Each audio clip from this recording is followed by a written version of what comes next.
Most Canadians enter retirement feeling confident that their tax burden will naturally go down once they stop working. The paychecks stop, their spending tends to drop, and they expect the CRA to take a smaller slice of their income. For many, that's true, but what actually happens for some is a rude reality. Every year, I meet Canadians in their 60s and 70s who discover, often too late, that one simple, avoidable tax mistake has quietly increased their taxes for decades. It's affected their RRSPs, their RRIF withdrawals, their after-tax CPP and OAS benefits, and in many cases, their estate value. This mistake has nothing to do with bad investing, overspending, or bad luck. It has to do with a misunderstanding of how retirement taxes work in Canada, especially during the years between when you retire and when you turn 71. If you're already retired or getting close, learning how to avoid this mistake can meaningfully reduce your lifetime tax bill, protect government benefits, and make your savings last longer. So let's walk through the number one tax mistake Canadian retirees make and what you can start doing right now to avoid it.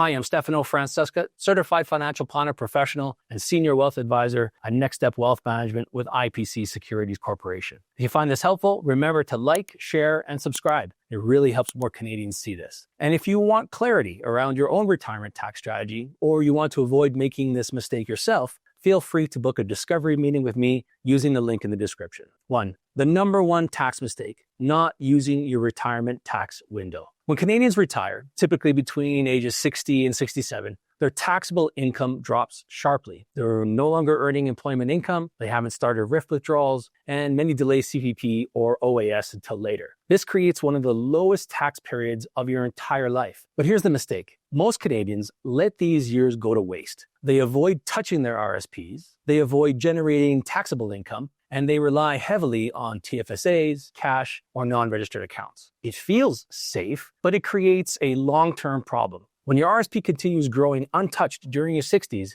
it becomes much larger by age 71. And that means larger RRIF withdrawals, higher taxable income, potentially higher marginal tax rates, higher OAS clawback risk, and a larger tax bill for your estate at death. This tax mistake often doesn't show up until 10 or 15 years after someone retired. But once it shows up, there's nothing you can do to reverse it. That's why planning early is so important. 2. Why the age 71 RRIF deadline is a turning point.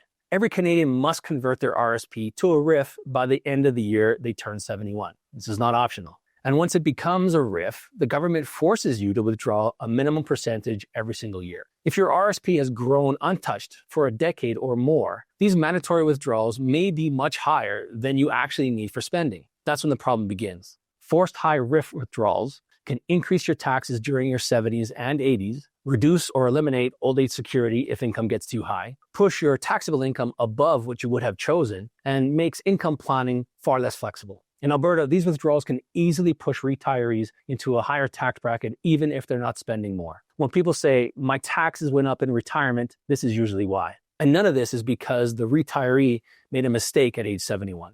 It's because they didn't plan during the years when they had flexibility, ages 60 to 70. Number 3, understanding the retirement tax window. The retirement tax window is the period between when you stop working and when you start mandatory RRIF withdrawals. For most Canadians, this window lasts 8 to 12 years, and during this time, your income is low, you control which accounts you draw from, you're not forced into taxable withdrawals, you can choose when CPP and OAS begin, you can structure your retirement income on your own terms. This is one of the only times in your life when you can determine your tax bracket by choice. But because many Canadians think RRSP withdrawals are bad, or I should preserve everything for later, they avoid taking advantage of this planning window. The CRA won't remind you about it, but the consequences of ignoring it can last the rest of your retirement. Number 4, how to avoid the mistake. Use the window intentionally. While everyone's situation is different, here are the most common strategies Canadians use to reduce their long-term taxes. Take controlled early RRSP withdrawals.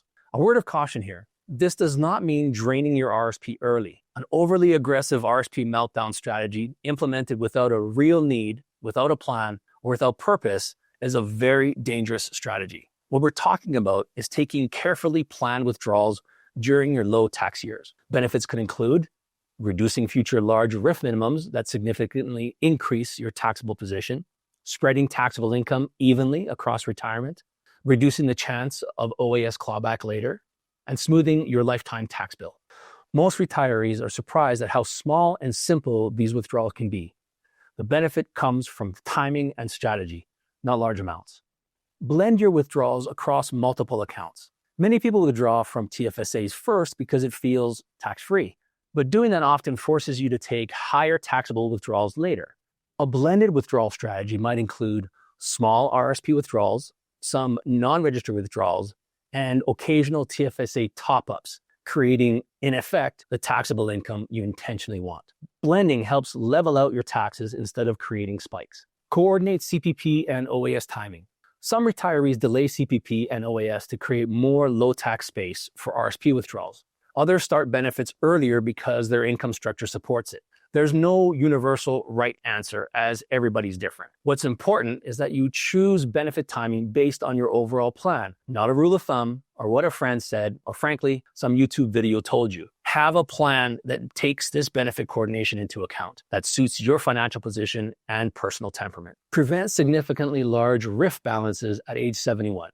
This is the long-term payoff. Managing the size of your RRSP before age 71 can prevent the large RRIF minimums that cause higher taxes, OAS clawbacks, income spikes, and reduced flexibility. Using your retirement tax window wisely helps you avoid being forced into high taxable income in your 70s and 80s. The hidden estate impact most Canadians miss. Many retirees assume taxes end when they die, but taxes often increase significantly at death. When the last spouse passes away, the entire RRSP or RRIF becomes taxable in that single year. If the account is large, this can push your estate into a high marginal tax bracket, leaving significantly less for beneficiaries. This often comes as a shock to families. Even when retirees don't need RRSP withdrawals for personal spending, using controlled withdrawals earlier can reduce the size of the future tax bill for your spouse or children. From a legacy standpoint, avoiding the number one tax mistake can be one of the simplest ways to protect the next generation. Why Canadians fall into this trap? There are three main reasons. Firstly, it feels logical to avoid taxable withdrawals. Most retirees think, why would I withdraw from my RRSP when I don't need to? The answer?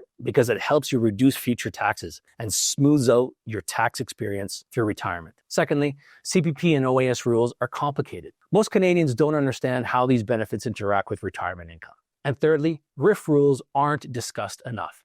Many people don't understand how large RRIF withdrawals can become a tax problem. None of this is the retiree's fault. It's simply a misunderstanding of how the tax system operates across multiple decades of retirement. The number one tax mistake Canadian retirees make is entering retirement without a plan for the low tax years, the period between when you stop working and when you're forced to begin RRIF withdrawals at 71. This mistake leads to higher lifetime taxes, higher RRIF withdrawals, higher OAS clawback risk, less flexibility, and a larger tax bill on your estate. But the good news is this: it's not about withdrawing large amounts. It's about withdrawing smart amounts. Small, intentional decisions today can create decades of lower taxes and more financial flexibility.